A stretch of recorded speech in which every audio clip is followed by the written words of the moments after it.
Welcome to Dr. Jester Talks, and I'm gonna talk about China.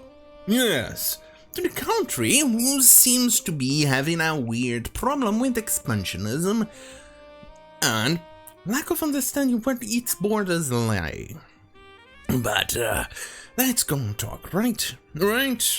Anyway, China, ground news, so it's under defense news. China sends largest group of military aircraft in a single day near Taiwan. This is ADIS. It means Air Demarcation Identification Zone, something like that. Anyway, China has sent its largest ever number of military aircraft in a single day in the international airspace surrounding Taiwan, or the correct China. Anyway, let's go here and take a look. Let's see if they show the map, because unfortunately in this article they don't give the map, which is an absolute lack of journalistic proper work. Either way, let's go and take a look here. I think I selected the map. I think this is the best one I can think of that I opened up. Either way, let's take a look. More or less, here is Taiwan. They send the aircraft like right here. See this? They went right there. Which is pretty much bordering on Taiwanese space. Anyway, where was I? Military aircraft surrounding Taiwan, with the island nation scrambling its fighter jets and deploying air defense missile systems in response. The Taiwanese Ministry of National Defense says 28 People's Liberation Army aircraft entered Taiwan's air defense identification zone. Air defense identification zone. From the southwest on Tuesday. The aircraft included fighter jets and nuclear-capable bombers, and they flew in 6 distinct groups, according to the ministry news release and an accompanying graphic, which is pretty much a shame for you not to include. What in the actual fuck? Why would you do that? You need to include. But no. Let's not include because reasons. Why? Why would you fucking do that? You need to include a map when you're making certain claims like this. It's annoying, really. You need to show up. When you go and show things like this, do me a favor and include the fucking map. Like this. Let's finish it loading because the internet is slightly bit slow today. Here it is. See? This is the graph. Here is Taiwan. This is where they went. Here. See? An obvious provocation to Taiwan. And this is an obvious provocation because Mr. Chairman Joe Biden doesn't have the spine to actually stand up to this. Anyway. The fighter jets were comprised of 14 Shenyang J-16s, which, if I'm not wrong, is the... here it is. It's the flanker copy, J-11s, which is a bit of a copy of the Arrow fighter, and the H-6 bombers, which is another copy from Russian aircraft. I think there is a picture here. Here it is. It's a very outdated copy of a Russian aircraft. Here it is. Anyway, let's return.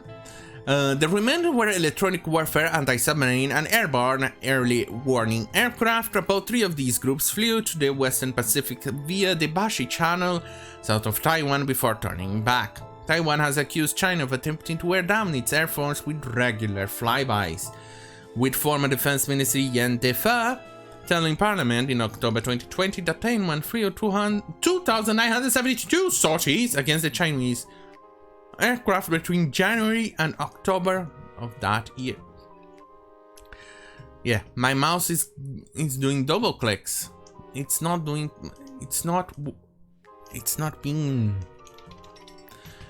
working anymore. It's the same problem as the other mouse.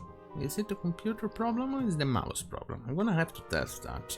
Either way, In Beijing, the spokesman of China's Taiwan's Affairs Office, Mao Zedong, said the latest flybys were a response to acts of collusion between Taiwan and foreign forces. In a bid to secure Taiwanese independence, Taiwan is a country. As much as you want to cry, China, it won't change. Your provocations will not change that. China sees self-ruled Taiwan as a rogue province and has vowed to reincorporate the island with the mainland. And with the lack of backbone from Mr. Chairman Joe Biden, this may end up happening. Because they are seeing him as being a weak little spineless shit, and they will definitely go and stretch their muscles on Taiwan. And if Taiwan falls, rest assured, all other countries will fall, especially in the region. And if not in the region, it also will fall in Africa and Latin America, because that's where China has extended its tendrils.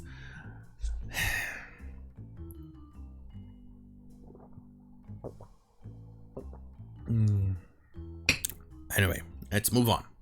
The flybys happened on the same day a US Navy carrier group led by the aircraft carrier Ronald Reagan entered the South China Sea via the Bashi Channel. Citing a spokesman from the carrier group, Reuters reported the Navy did not have any interactions with a Chinese aircraft.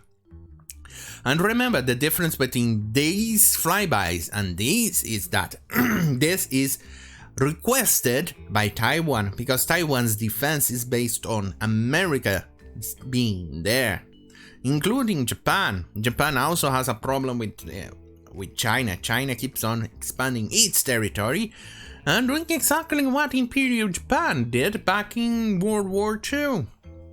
It seems they haven't learned a lesson.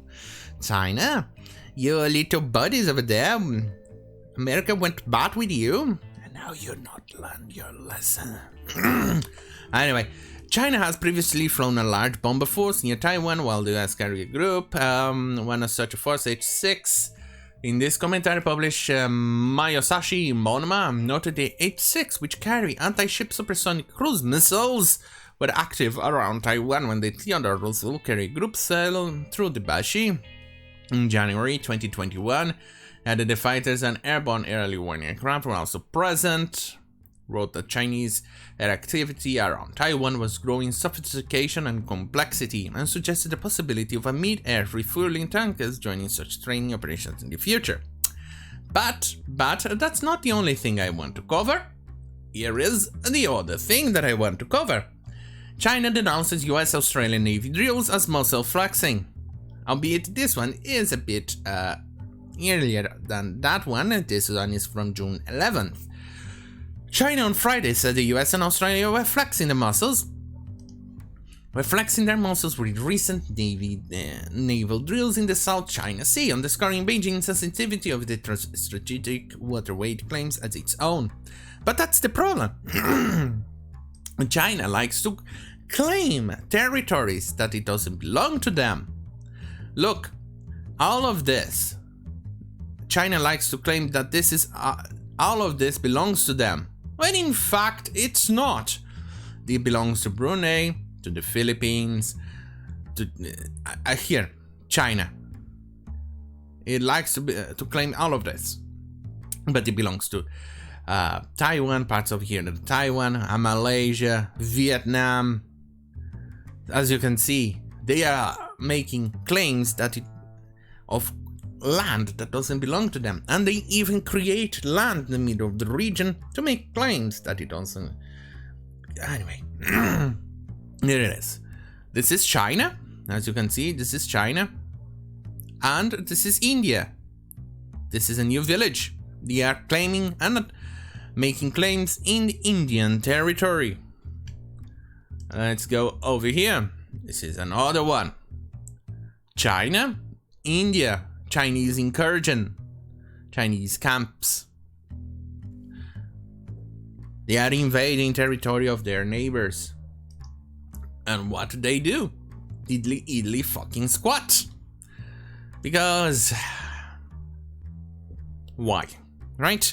Anyway, here it is from Warzone, June 16th. Global concerns and questions grow as China admits fuel rods and nuclear plants are damaged. China is definitely acting quite reckless.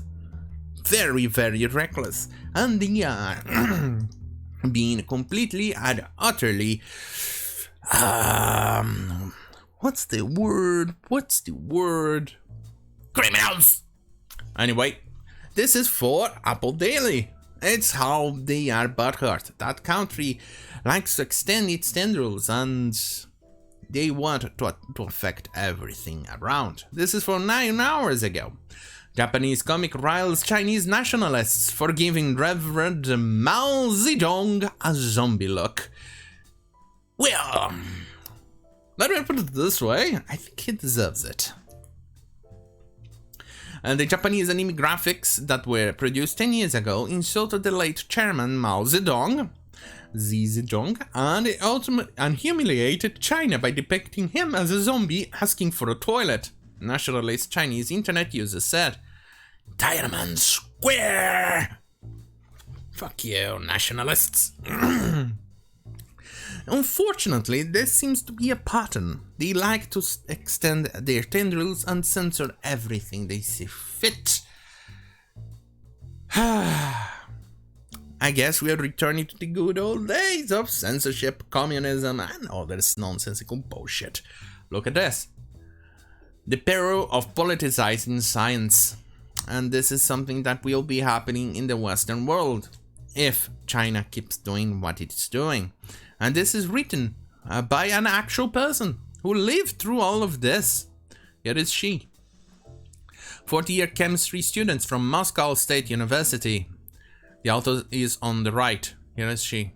Enjoying a short break in the potato fields during mandatory farm labor.